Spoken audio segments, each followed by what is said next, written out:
Hello, fellow students. My name is Diane, and I'm a peer mentor at San Diego City College. And I want to go over some tips on how to survive and thrive during finals. Now, this can be important because during finals week, this can be quite a stressful time for some students. But if you prepare and study effectively and use some of these tips, this can help you be better prepared and also thrive during those finals and feel less stressed during that week. Okay. So once again, I am a peer mentor. I'm also a student, so this would be my fourth year at San Diego State College, and my major is in small business accounting. So I've also had some experience with online classes, not just in-person classes. So I feel like these tips can help you in both types of classes. Okay. Now the 7 tips I will be going over is mainly for thriving. So when you use the word surviving, um, you're not trying to survive, you're trying to thrive. And these will help you thrive. And definitely, if there's something last minute that you're working on, these can also work for you. And I'll go in more detail once I get to that certain point. But first of all, let's go over the points I'll be going over. So the first one would be to create a routine. The second would be to find a perfect study state. Third, set your mood. Fourth, create a list of study topics. 5, have some healthy snacking. 6, go to class. And 7, get help if needed. Now the first one is point is to create a routine. So developing a daily routine can help you feel more in control of what you're doing and make room for all that's important. It can also help you with your mental health, cope with change, form healthy habits, and to reduce your stress level, especially when it comes to finals. Now, of course, it's normal to feel some stress and anxiety over your exam, but um, you don't want to feel so overwhelmed that you can't study properly.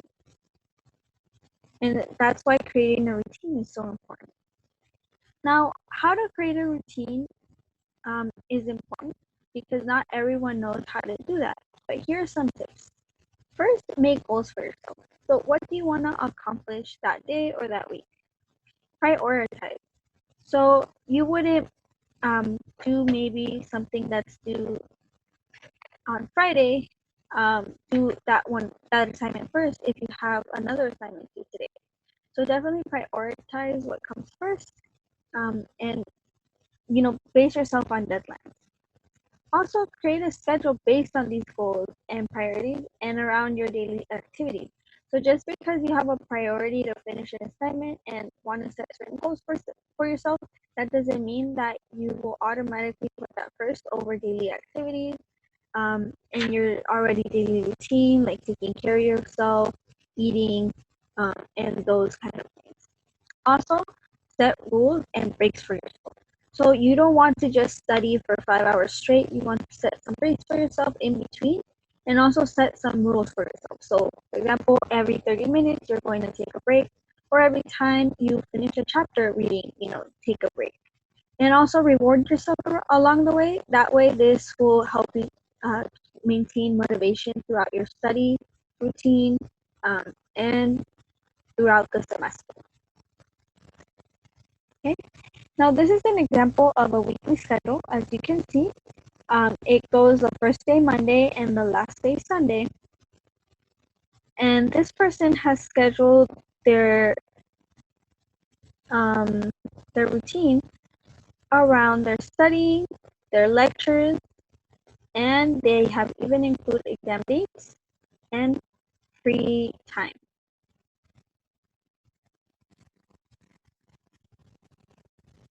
Okay. So it's very important to jot those down just so that you know what you're working with, what times you're working with.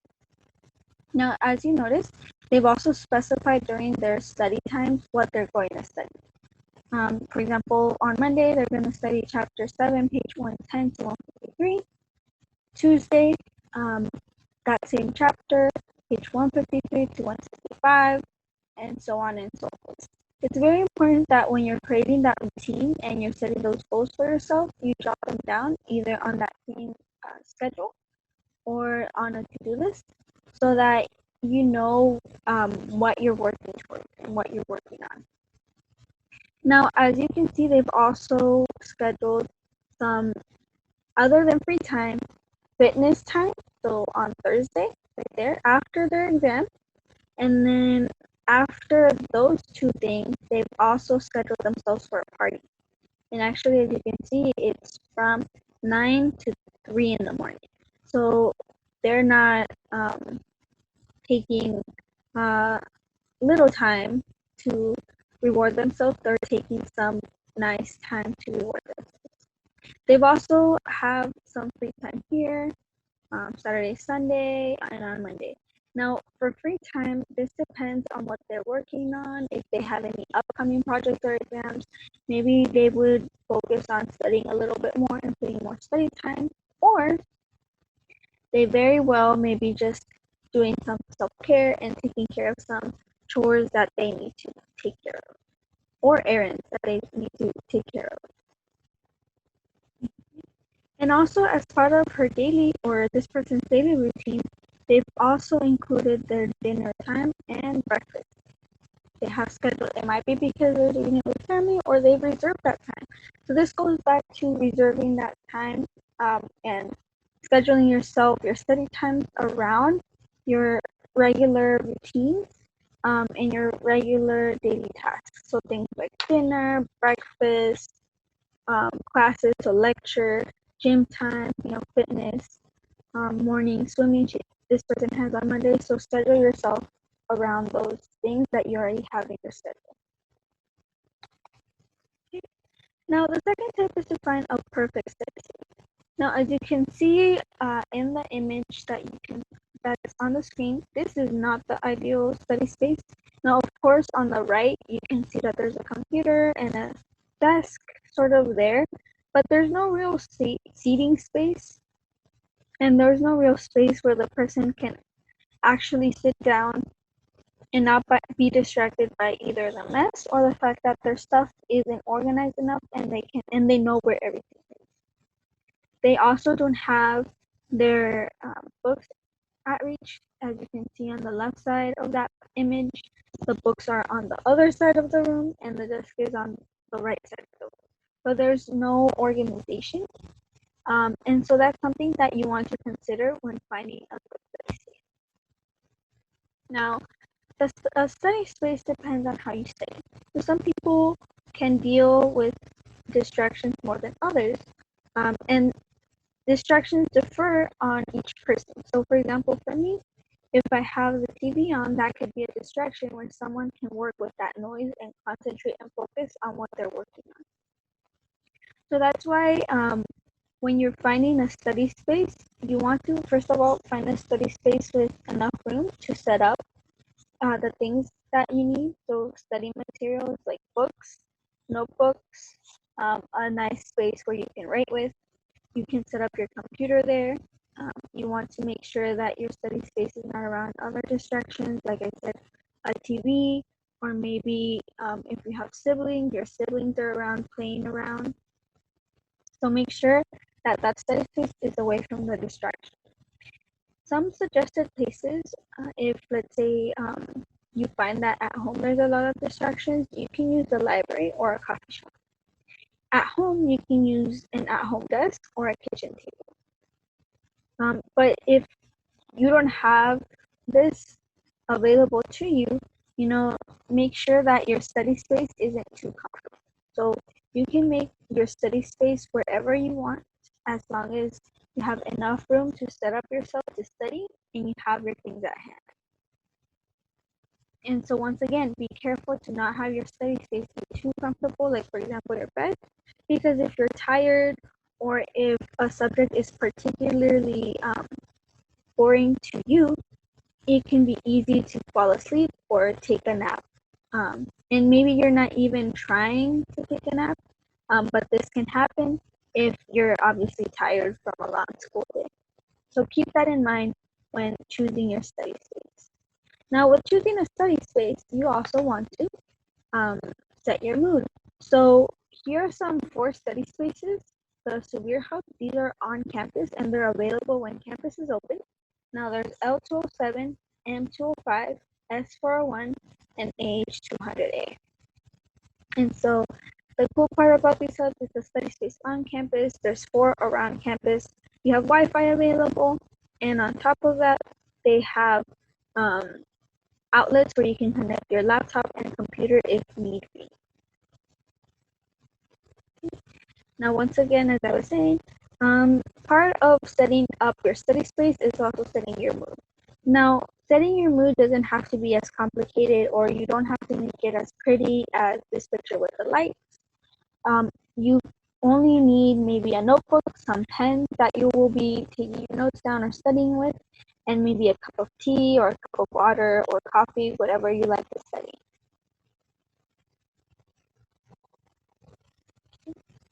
Now, how to set your mood. So here are some tips on how to set your mood. So the first tip on how to set your mood would be to make sure to have all your study materials at reach.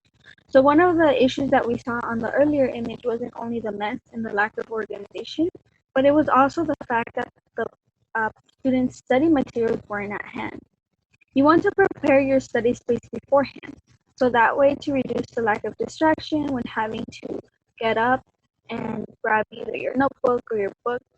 That way you already are set and you can just start studying and only focus on studying whatever you need to study. Another thing that can help if you like listening to music while you're studying is to set a music playlist before you start studying. Now, the reason why to do it beforehand and to make that music playlist is to reduce the possibility of you getting distracted while surfing through YouTube and trying to find that perfect music. Uh, the music should not be distracting. A lot of people like classical music, and some classical music isn't as classical, and it can be a little bit more modern. But definitely, set that music before you sit down and study to avoid you getting distracted. Also, you want to turn off any devices that can distract you. So, for example, it's not ideal if you're in the same room as a TV or if your TV is on in the same room as you are. So definitely turn off any distracting devices such as TV or even your phone. Now, on your phone, of course, you might be needing to have that on. So you can lower the volume for your notification. You can even make it so that for a certain amount of time, you're not receiving notifications from specific apps, like your social media apps, like Facebook or Instagram. So if it's an issue where you get easily distracted by social media, you want to turn off those notifications. There's also some apps online, some are free, some you have to pay for, which create some modes on your phone where you are not turning off your phone, but locking it to avoid you going on and getting on those apps for a certain amount of time. So if you set it that you will only stay for 15 minutes, it'll lock your phone for 15 minutes only. And then once those 15 minutes have passed, it'll congratulate you and um, unlock your apps. This is really helpful if you need your phone to use for certain things, and to reduce distractions so that even though you do have the access to maybe receive calls through your phone, it is blocking your access to get easily distracted with social media. Now, the fourth point, and one of the most important points, is to create a list of study topics. Now, as you can see, this picture shows things to do, and this person has jotted their classes and what they have to do for each class. And this not only involves homework, but also that they have to review some textbooks. Okay. So they're going to review some of their textbooks, some of their textbook chapters. They're going to do some revision package. They're going to do some in their math class, some study topics with their assessment book. So they have a list of what they need to work on for each class. Now, how to create a study list. So when you want to create a study list, you want to jot down all the classes that you have and you want to review all your classes. Now, this is important because that way you can assess not only what you need to do, but also what you need to study for. So see what the final exam will focus on. Prepping for the final exam has all the professors giving you either study guides or reviewing past exam questions. So definitely look over your past exam questions, your study guide, and the syllabus that your professor provides, which should also contain information on what the final exam will be about, especially if the exam is focusing on the objectives of the class. Also, when you're going over these topics and you're ready to study, don't just study for everything.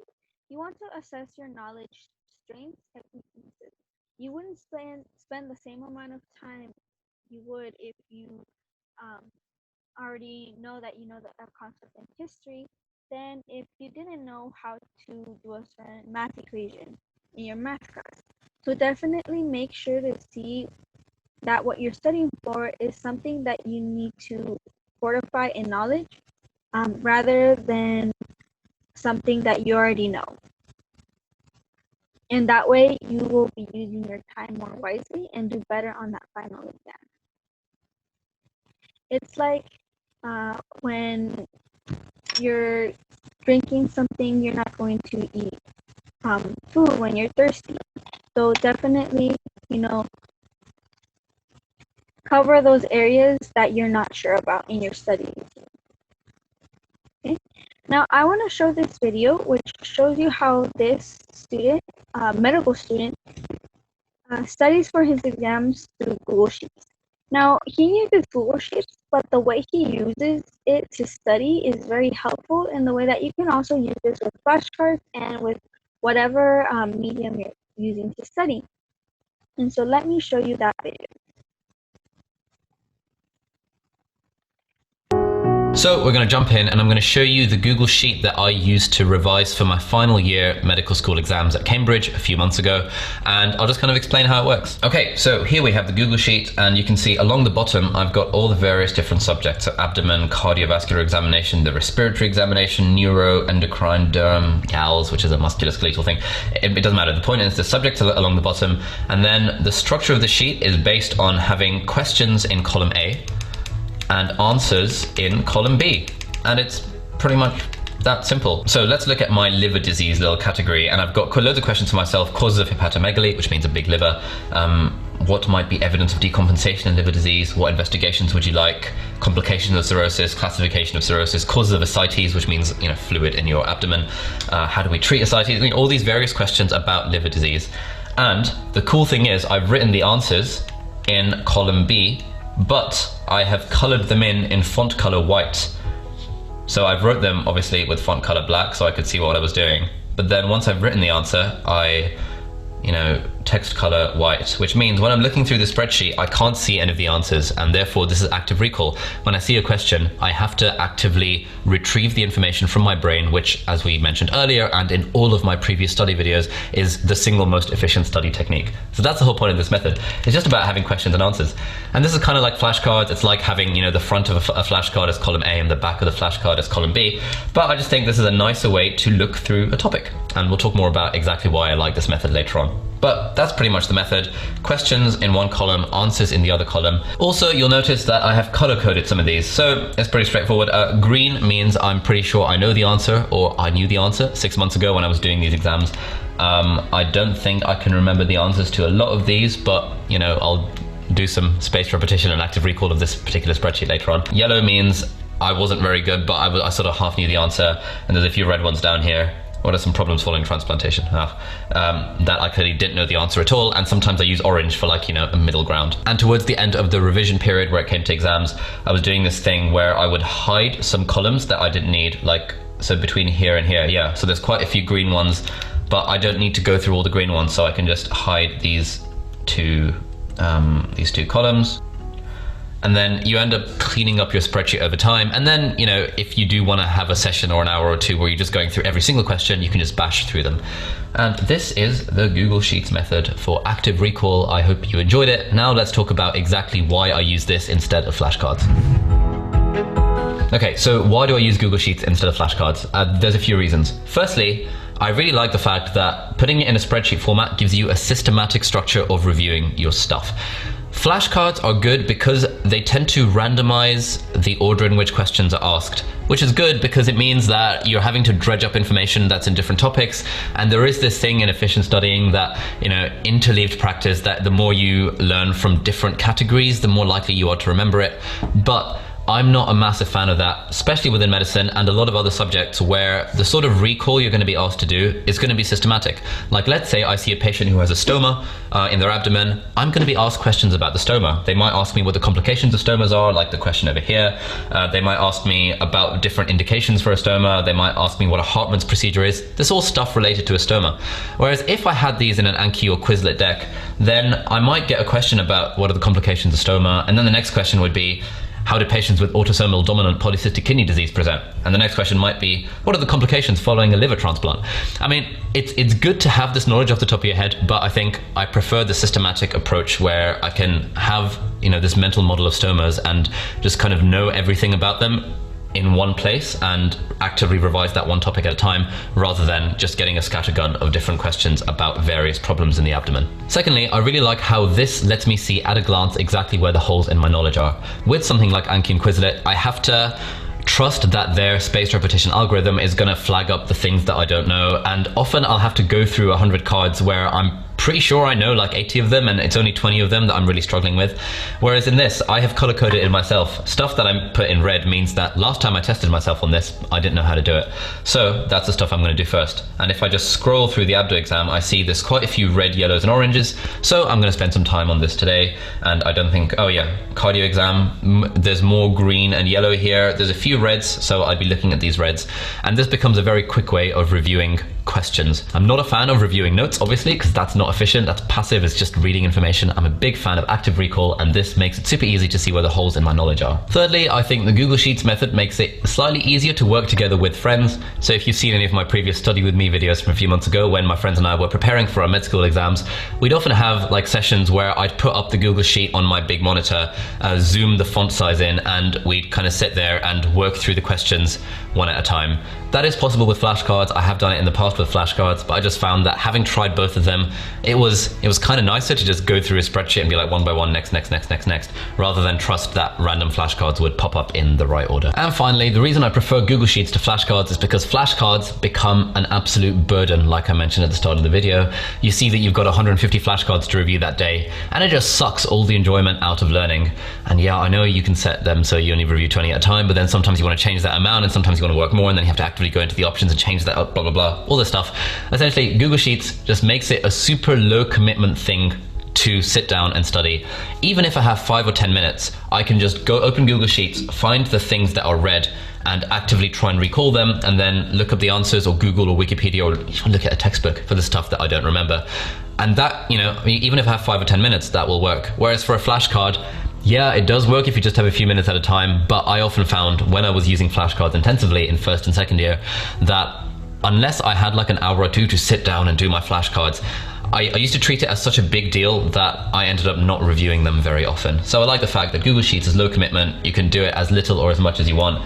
That's just kind of nice. It's kind of nice going through them, and there's that little gamification element of it as well, where once you recall something well, then you mark it as yellow or you mark it as green, and it gives you that little burst of endorphins that make you feel good about studying overall. So yeah, if I have some spare time and I've got exams coming up, I just bash open Google Sheets on my iPhone or iPad or laptop or even a random browser, and it just works. It's just pretty magical.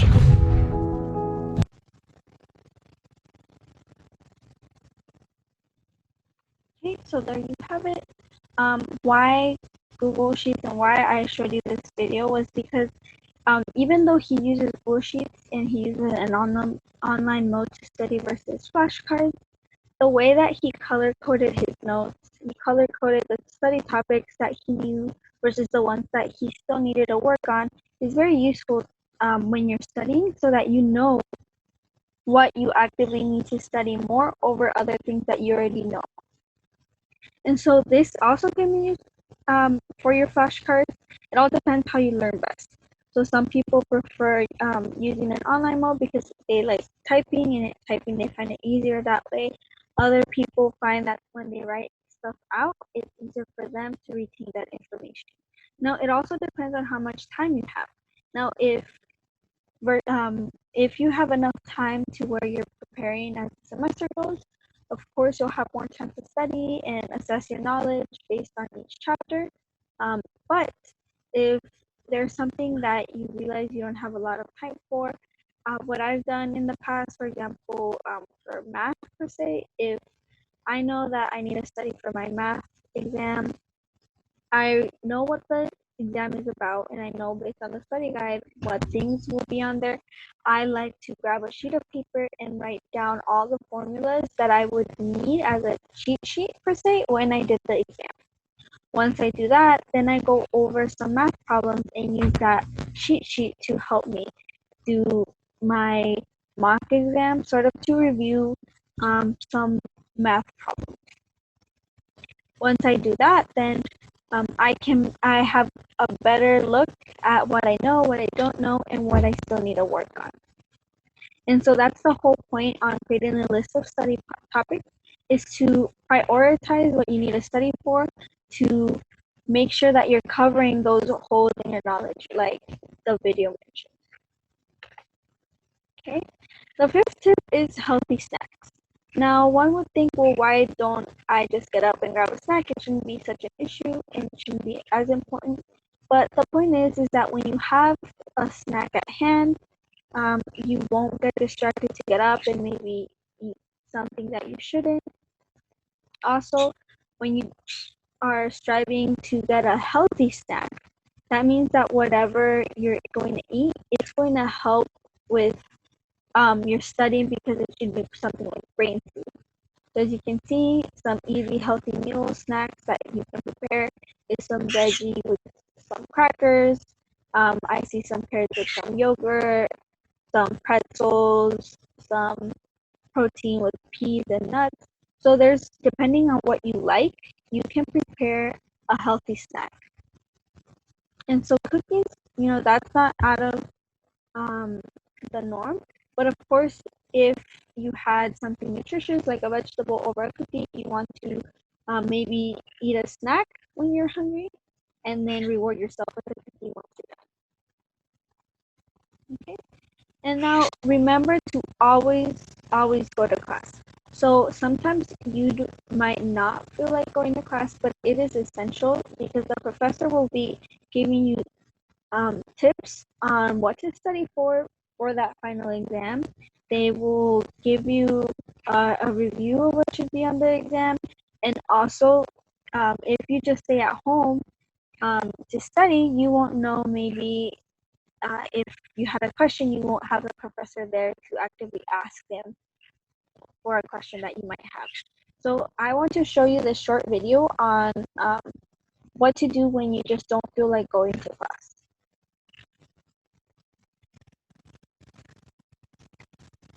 Hey, what's up everybody? I'm Thomas from College Info Geek, and with this video, I'm gonna make it really short because I have one singular purpose, and that is to rip from your vocabulary the words, "I don't feel like it." "I don't feel like it" is a tragically common phrase for people who are students and for people who work in creative fields, and it's really something that limits your potential and that limits your productivity when you're trying to get things done. Here's the thing about "I don't feel like it." When you say it, when you think it, when you feel it, it doesn't change what you can do next. It does nothing to actually limit your decisions going forward. So when you say "I don't feel like it," you're simply giving yourself an excuse not to do the work that you know you need to do. It doesn't actually prevent you from opening your laptop and typing a paper. It doesn't actually prevent you from opening a book and studying for a while. It just lets you give yourself an excuse to not do those things. The writer James Clear said that the difference between professionals and amateurs are that amateurs wait until they feel inspired to do creative work,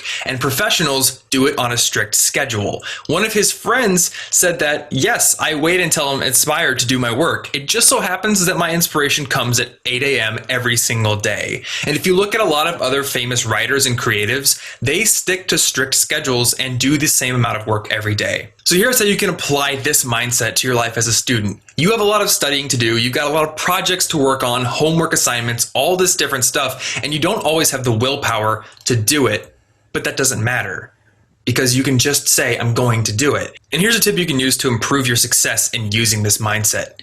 Give yourself permission to create imperfect work. A lot of writers swear by the concept of creating shitty first drafts, just sitting down and writing whatever comes to mind no matter how bad it is. Weightlifters are the same. They go to the gym and work out every day, even if they feel like they're not going to put up good numbers that day. As a student, if you want to study something, you don't have to feel like you need to learn every single thing in one study session. You could just learn one thing or two things, or simply open the book and make an attempt. It's the same with homework assignments. Don't feel like you need to get everything done, just feel like you need to start. Once you've gained a little bit of momentum and you've finished a few problems, the rest of the assignment will be easier to complete. Adopting this mindset that I don't feel like it doesn't matter will help you going forward with a lot of your productivity problems. Sure, there's all sorts of techniques and tricks we can use, but when it comes down to it, it's grit. It's having the mental toughness to say, it doesn't matter if I don't feel like it. I'm gonna get this done, or I'm at least going to start. And when you come in and do this day after day after day, progress is made. Progress that wouldn't be made if you simply said, I don't feel like it, and let that rule your life.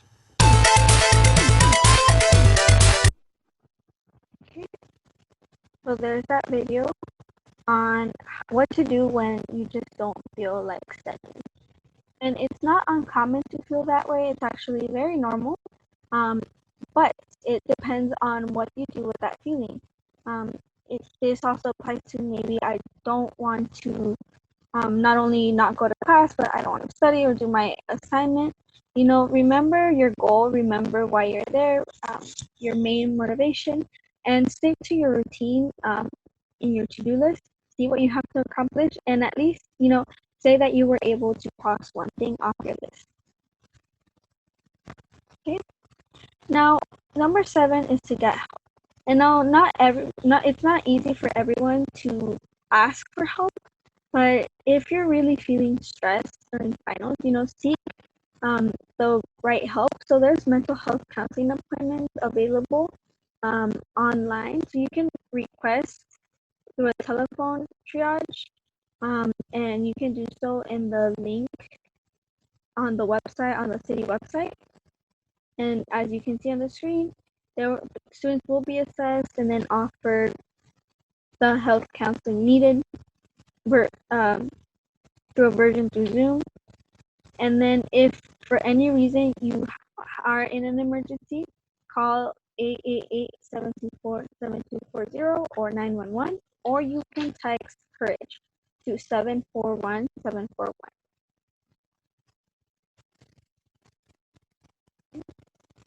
And so here are my final thoughts. There are many resources on campus and online that you can use.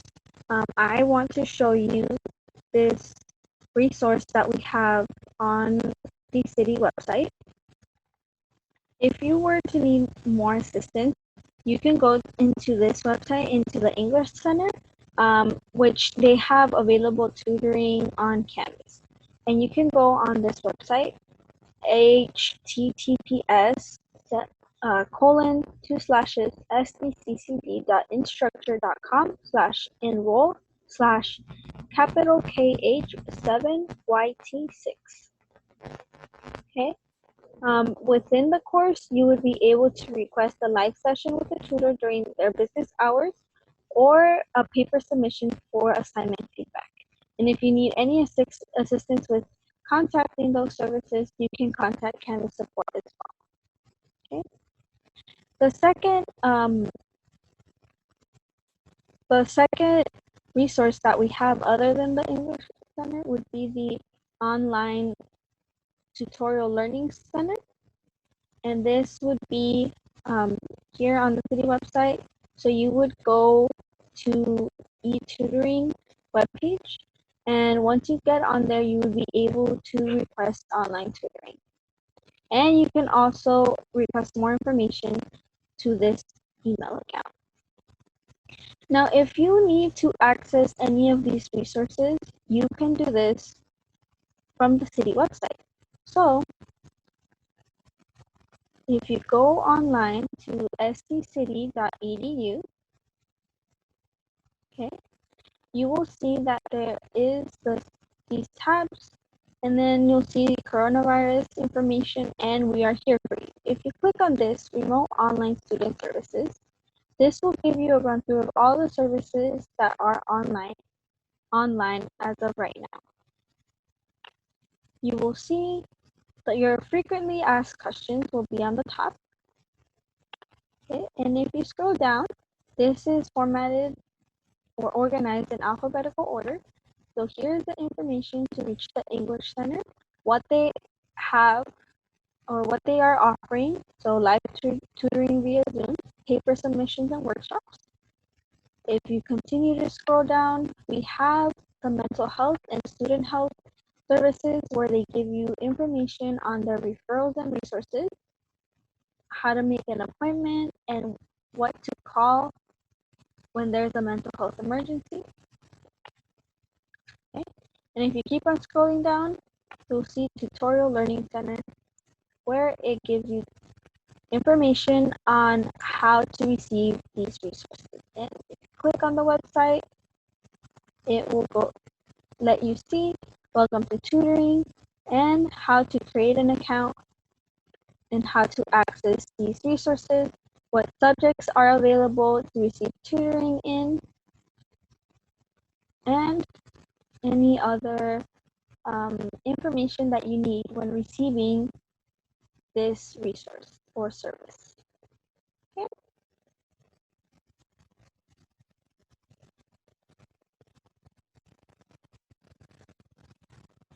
Okay.